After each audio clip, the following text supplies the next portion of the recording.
దళితులను ఊచకోస ఘనత మాజీ సీఎం వైఎస్ జగన్మోహన్ రెడ్డిదేనని నందికొట్కూరు ఎమ్మెల్యే గిత్తా జయసూర్య అన్నారు.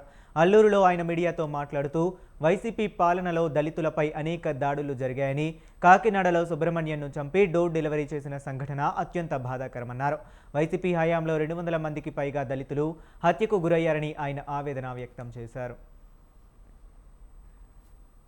నందికొట్కూరు పట్టణానికి సంబంధించి ఈరోజు డివైడర్స్ మనం ఎప్పుడో 2014లో మనం మాండ్ర శివానందరెడ్డి సార్ ఇన్ఛార్జి ఉన్నప్పుడు ఆనాడు మనం ట్రాఫిక్ సమస్య ఎక్కువైతుంది, రోడ్లు తొలగించి కొద్దిగా వెడల్పు చేస్తే అందరికి సౌకర్యంగా ఉంటుందని చెప్పేసి ఆ రోజు చేసినటువంటి పనులన్నీ కూడా అక్కడికి నిలబడిపోయాయి. త్వరలోనే ఈ వారం 10 రోజుల్లోనే ఖచ్చితంగా డివైడర్స్కు సెంట్రల్ లైటింగ్కి సంబంధించినటువంటి పనులలో కూడా చేపట్టబోతున్నాం. అలాగే ఎస్టీపీ ప్లాంట్కి సంబంధించినటువంటి అన్ని కూడా పనులు చేపట్టబోతున్నాం.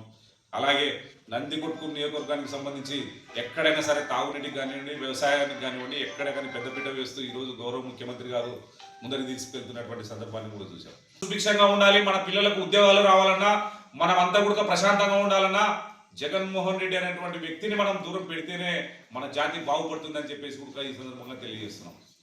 ఈ రోజు మనం చూసుకున్నట్లయితే రాష్ట్ర వ్యాప్తంగా ఉన్నటువంటి సిఎస్ఐ ఆస్తులంతా కూడా ఆనాడు కబ్జా చేయాలని చూశారు. 7 వ్యవస్థనంతా కూడా ఆనాడు నిర్వీర్యం చేశారు. దళితులకు సంబంధించినటువంటి ఆస్తులు ఎక్కడెక్కడ ఉన్నాయో అవన్నీ కూడా కబ్జాలు చేశారు. మరి ఇవంతా కూడా దళిత సోదరి మనలు గుర్తు చేసుకోవాలని చెప్పేసి కూడా ఈరోజు మనం తెలియజేస్తున్నాం.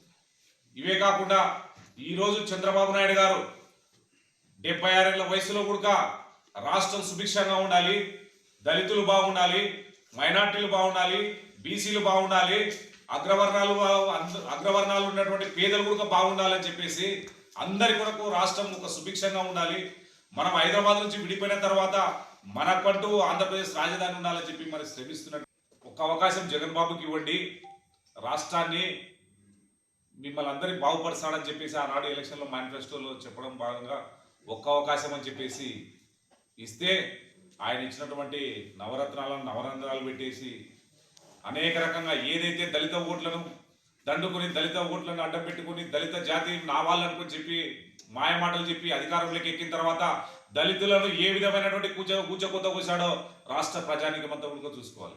మన నందికొట్కూరు పట్టణానికి సంబంధించి ఈరోజు డివైడర్స్ మనం ఎప్పుడో 2014లో మనం మాండ్ర శివానందరెడ్డి సార్ ఇన్ఛార్జి ఉన్నప్పుడు ఆనాడు మనం